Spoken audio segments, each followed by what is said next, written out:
Marketplaces is somewhat specific, and then even more so B2B marketplaces, right? So what initially kind of attracted you to B2B marketplaces, and I guess why do you think they make great businesses? I'll be honest, even though I'd spent a lot of time when I was younger in retail, the way retail or B2C is today, I don't get, I don't understand. I'm not a child of social media. And I think B2B was kind of, it just made sense. It was heavily relationship based versus, I can't tell you the first thing about return on ad spend and how to do digital marketing.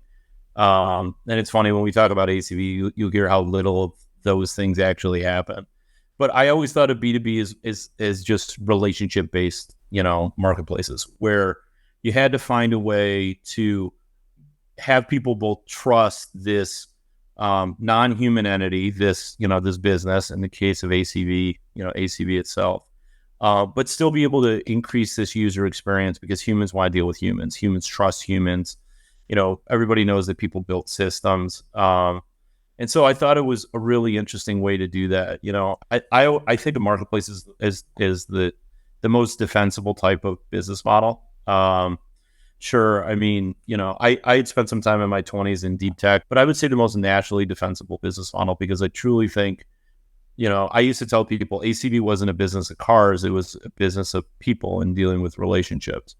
And you could just see if you go on LinkedIn and you Google all the different job names that potentially fall under customer service, whether that's sales or customer success or operations. It's really just a human business. And I'm really interested. I mean, again, like I also represent a founder in the generation right before really the dawn of AI.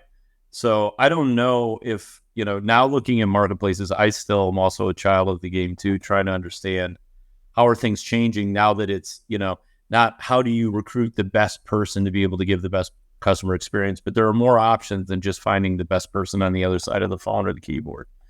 So I've always loved them. And I think life is short, and I think it's great to be able to get into the niches and nuances of these different industries. I really think that marketplaces have the ability to absorb and take advantage of the unique characteristics of the industries that they're in. So I just think they're cool.